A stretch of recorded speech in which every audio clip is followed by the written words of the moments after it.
Hey guys, welcome back to my channel. Today we got a bit of a different video, so bear with me. So I have nothing written down, I'm just gonna speak freely, speak my mind today.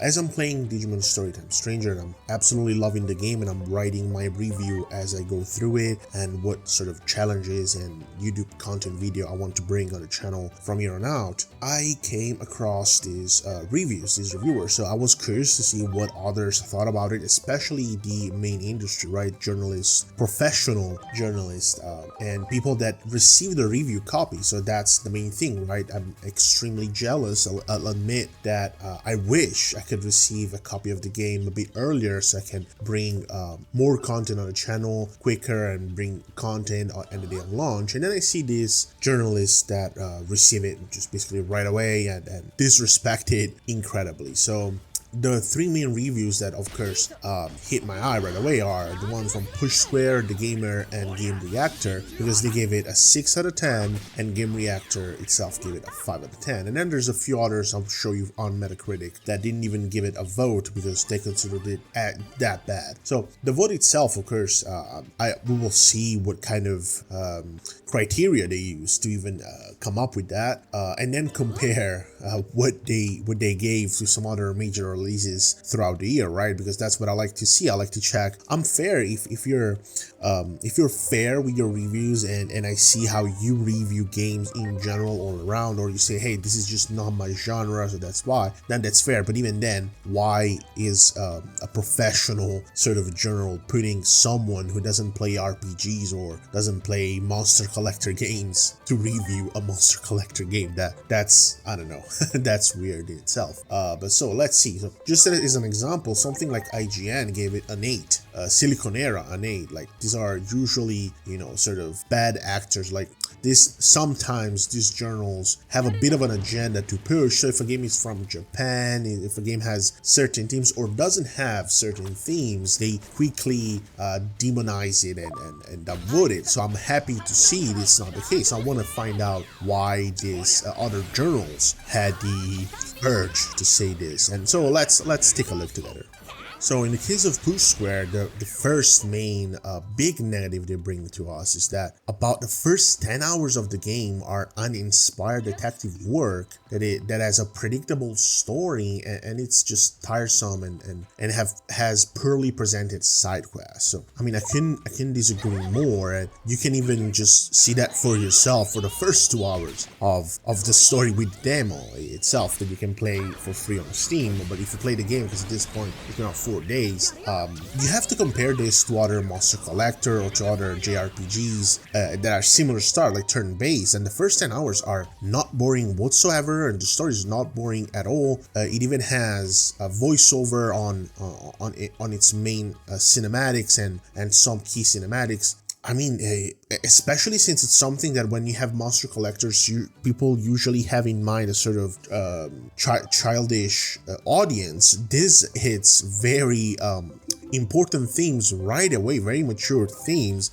They're incredibly interesting, and you're like, oh wow, so they're going there with creatures and stuff. I don't want to get too much into the story again, because when I do my reviews personally, I try to keep them spoiler free. But the story of this game, especially when it's called Digimon Story, where the story itself is a key component, it's hilarious to see how they consider it negative. Again, what are you comparing it to, first of all? Like, are you extrapolating it from its own genre? What game are you comparing it to, right? Like, what is your metrics? And then after that said, it's like, what kind of other game you can bring as an example? It's like, has similar elements, but it does it better, and that's not presented in the review, right? So that's funny, right? That's convenient. Then again, it continues on saying the turn-based combat, it's solid but unspectacular because it's the Digimon usual rock paper scissors weakness system, which again, it couldn't be more wrong, because yes, it does have the virus vaccine data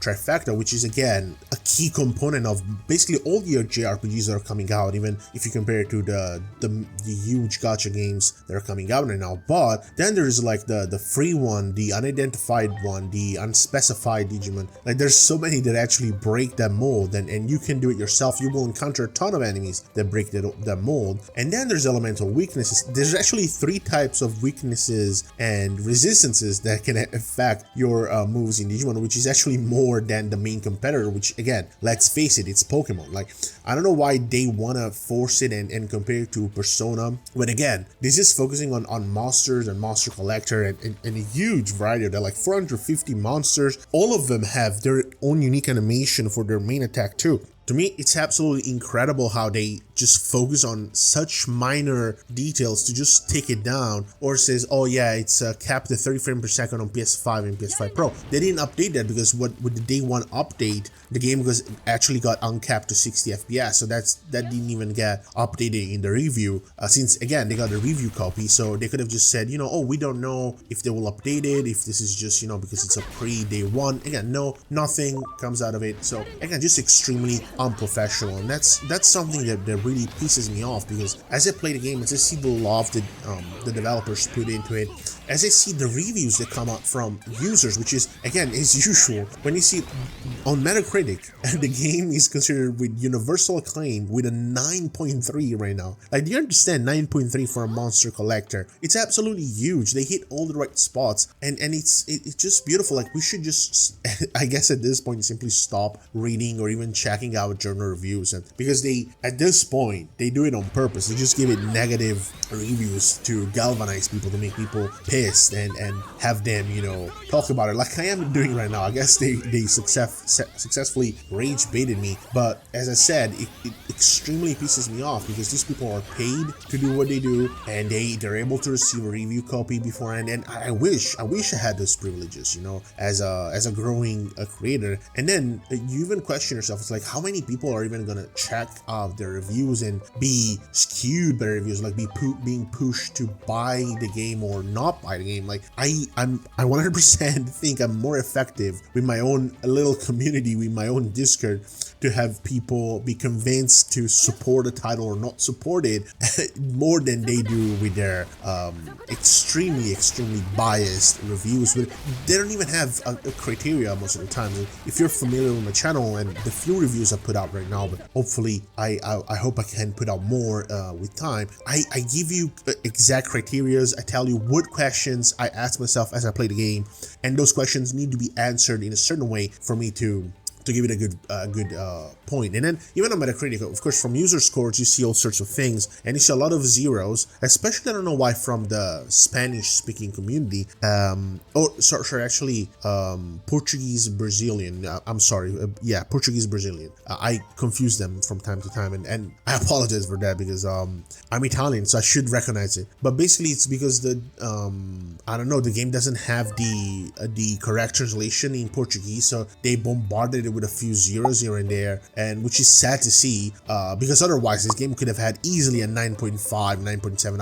I'll put a few screenshots in here of the negative reviews from the Portuguese users, but overall you just see 9s and 10s, which is incredible. And again, this is the positive thing, is the game is selling very well, and even the professional journals that bashed it, basically, that gave it let's say a negative review, because again, nowadays from a professional journal, if it's anything under 7.5, the review is negative. Like, let's face it, it's not like school that will give it a game or 2. That's never gonna happen. If they give a game or 2, it's basically because they shipped a broken application, like they don't even bother to actually properly review it.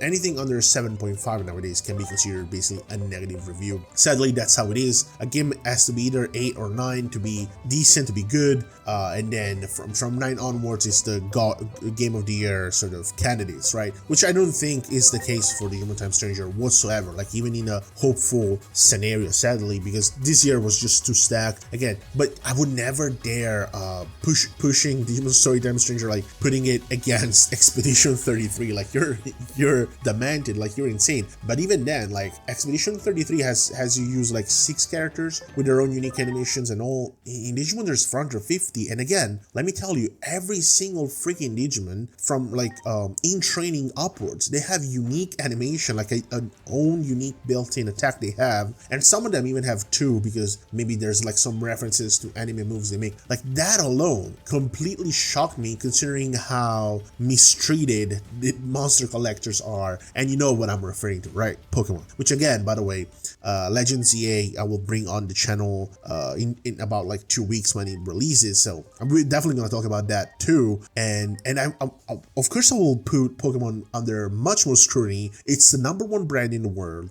It sells crazy, like whatever trading cards, plushies, whatever merchandise they make, they sell like crazy, but they completely disrespect the games all the time. While Digimon instead is courageous, it tries to experiment, like even with the somewhat recent Digimon Survive, they try to experiment, they try to put out Digimon games, and even the creators were like, we're trying to figure out what our fans actually want Digimon to look like and Digimon to be. And I hope with Time Stranger, they finally identified, like the players were able to communicate that to them. And I think journalists are not sort of bridging that relationship between users and a company. Like what they do is actually just detrimental and destructive. They just want to dictate to companies what they should do and not because of benefits of the users or to make a better experience, but just to push whatever ideas they want, or just to make games the way they want them to see it. And at that point, it's just an amalgam of slop. Like the games would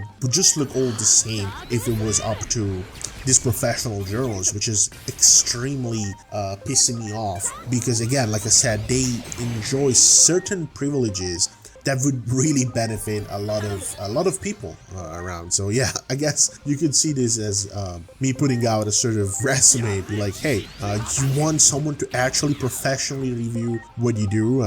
Call me out, because these reviewers are just not it, man. And yeah, that's it for the video. I'll go back playing Time Stranger right now. A little spoiler, my Digimon are at the ultimate level, the Western definition, right? Because in Japan, ultimate is basically Mega. So I'm about to unlock Mega, I think, but I've already encountered an enemy, basically a story enemy, I'm not gonna spoil, that was considered a Mega Plus. So I love to see that they were even addressing some of the fan theories that have been around for so much, when we're like, well, there's some megas, they're just really simply megas, there's something more than mega, and we have that too in Time Stranger. So I think big things are happening for Digimon. I love to see that. I love to see more about that, and yeah, so that's why I get defensive and I get pissed when I see this sort of attacks. These are just blatant attacks, in my opinion, from journalists, and I just hate to see that, and I want to use my ability to do my little platform here to somehow make the message arrive to you guys. So I hope you could follow and understand the video up to now. I'll put subtitles too, because I know I have a bit of an accent and it can be difficult for people to follow me. But yeah, this was something a bit different, a bit unique. I hope you enjoyed it too. I'll definitely put some gameplay instructions here and there to make it more pleasing to follow. Just my little rant here. But yeah, I appreciate you watching.